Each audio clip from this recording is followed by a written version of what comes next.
बड़ी कोई वस्तु नहीं है। अमृत से महंगा कोई रतन भी नहीं है। उस अमृत का प्रलोभन दिया, बोले आप अमृत ले लीजिए और हमको कथा सुना दीजिए। परीक्षित ने देखा और गुरुदेव ने क्या कहा सुनिएगा। सुखम नत्वा वदन सर्वे स्वकार्य कुशला सुरा कथा सुधाम गृहीत्वैव देवास्तत्र समागमन। सुखम नत्वा वदन सर्वे स्वकार्य कुशला सुरा। अरे देवताओं, तुम अपने कार्य में बड़े कुशल हो, परंतु मैं भागवत नहीं दे सकता। बोले क्यों? बोले बताइए। कहां तक बहुमूल्य मणि हो, सुनना ध्यान से। हीरा की मणि, हीरा हो या जवाहरात हो और उससे भी बहुमूल्य मणि हो। कोई कहे आप ये हीरे की अंगूठी हमें दे दीजिए और ये शीशा ले लीजिए। कांच के टुकड़ों की माला या कांच के टुकड़ा जिस अंगूठी में जड़ा है, क्या वो ले लेगा? हीरे की अंगूठी देगा? क्व स्वधा क्व कथा लोके क्व काच क्व मणिर्महान। बोले कहां तो कथा और कहां सुधा। इसी तरह से जैसे कांच का टुकड़ा मणि की बराबरी नहीं कर सकता। बताइए, ये कथा देवताओं के लिए भी दुर्लभ है, बहुत सावधान। देवताओं को भी भगा दिया सुखदेव जी ने। अभक्तांस्तांश्च विज्ञाय न ददौष कथामृतम। देवताओं का अपमान कर दिया। बोले जाओ, तुम कथा के लायक नहीं हो, तुम कथा के अधिकारी नहीं हो। कथा का अधिकारी तो वो है जिसके अंदर भक्ति है, जो कन्हैया का प्यासा है, भक्ति का प्यासा है। कथा पैसे से नहीं मिलती है साहब, कथा केवल और केवल पुण्य से या भगवत कृपा से मिलती है। अगर कथा पैसों से मिलती तो पैसे वाले दुनिया में बहुत लोग हैं, शायद सबको मिल जाती। और ये बहुत बड़ी कृपा है कि ठाकुर जी की कृपा से पैसा भी मिल जाए और कथा भी मिल जाए। ये तो डबल कृपा हो गई, इसका तो कोई वर्णन भी नहीं कर सकता। जिनको भगवान ने खूब लक्ष्मी भी दी है और लक्ष्मी ने कृपा की, और उस लक्ष्मी की कृपा से हम कन्हैया की गोद में बैठे हैं या ऋषिकेश में बैठे हैं या गंगा के तट पर बैठे हैं, ये तो बहुत डबल कृपा है साहब। इससे बड़ी कौन कृपा होगी? तो सज्जनों, सुखदेव जी ने देवताओं को भी भगा दिया। बोले तुम कथा के अधिकारी नहीं, क्योंकि कथा को अगर व्यापार की दृष्टि से सुना जाएगा तो कथा मोक्ष तक नहीं पहुंचा पाएगी। कथा फिर व्यापार हो जाएगी। इसलिए कथा व्यापार नहीं, कथा तो आनंद का विषय है, कथा तो मोक्ष का विषय है, कथा तो कन्हैया का मिलने का रास्ता बताती है। हाँ जी, अभक्तांस्तांश्च विज्ञाय न ददौष कथामृतम। अभक्त कहा है देवताओं को, सूत जी ने, मैं नहीं कह रहा। अभक्तांस्तांश्च विज्ञाय, बोले तुम भले ही देवताओं पर तुम अभक्त हो।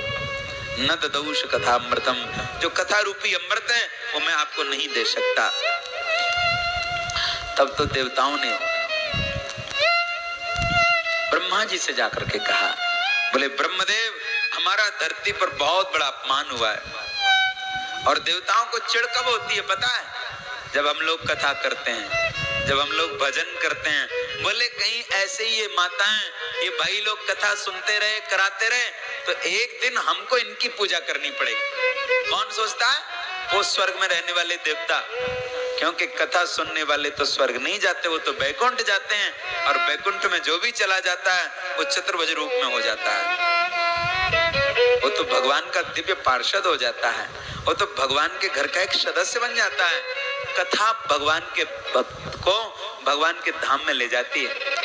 आपको भले ही विश्वास नहीं हो, पर भागवत में लिखा है श्लोकार्धम श्लोक पादम्बा, जो भागवत का एक श्लोक पढ़े वो बैकुंठ जाता है। एक श्लोक भी न पढ़ करके एक आधा श्लोक पढ़ते तो भी बैकुंठ जाता है। आधा श्लोक भी न पढ़े, केवल एक पद पढ़ ले, श्लोकार्धम श्लोक पादम्बा, वो बैकुंठ चला जाता है। चलो आपको संस्कृत नहीं आता, केवल भागवत का स्मरण कर लिया जाए, वो व्यक्ति बैकुंठ चला जाता है। कैसा करंट है भागवत में साहब, कैसी कृपा है। अभक्तांस्तांश्च विज्ञाय। सत्यलोक में ब्रह्मा जी ने तराजू लिया। तराजू समझते हैं आप लोग? जो कांटा होता है, तराजू होती है, उस पर भगवान ब्रह्मा ने ऐसे दोनों तलवों पर, दोनों जो पड़े होते हैं, एक पर 17 पुराण, 6 शास्त्र, 4 वेद, उपनिषद, सब कुछ रखा। जप तप यज्ञ अनुष्ठान का पुण्य फल रखा और एक तरफ केवल श्रीमद् भागवत को रखा। परंतु भागवत का जो पलड़ा है वो 1 इंच भी ऊपर नहीं उठा, क्योंकि नीचे तो वही जाएगा जो वजन है जिसमें। ब्रह्मा जी की बुद्धि चक्कर में पड़ गई, बोले ऐसा इसमें क्या है कि सारे शास्त्रों को रखा मैंने, सारे जप तप यज्ञ अनुष्ठान के फल को रखा मैंने, और ये पलड़ा ऊपर हो गया और भागवत का पलड़ा 1 इंच भी नहीं उठा। तब भगवान नारायण प्रकट हुए और मेरे बंधु ध्यान से सुनना, भागवत में से भगवान ने प्रकट होकर के कहा, बोलिए कृष्ण कन्हैया लाल की जय, बोलिए श्रीमद् भागवत महापुराण की जय। बोले ब्रह्मा जी, भगवान मुरली बजाते हुए भागवत से प्रकट हो गए। तेनेयम वाङ्मयी मूर्ति प्रत्यक्ष कृष्ण वर्तते। अरे ब्रह्मा जी, भागवत कोई पोथी नहीं है, कोई पुराण नहीं है, कोई इतिहास नहीं, कोई आख्यान नहीं, तो क्या है? बोले तेनेयम वाङ्मयी मूर्ति प्रत्यक्ष कृष्ण वर्तते। ये जो भागवत का स्वरूप है ना, ये तो स्वयं भगवान का स्वरूप है। इसमें शब्दमय रूप में ठाकुर जी विराजित हैं। तो आप इसको पोथी न समझें, आप इसको पुराण ही न समझें, इसको केवल और केवल कृष्ण समझें। जो भी हम लोग बैठे हैं, भगवान कन्हैया के सामने बैठे हैं।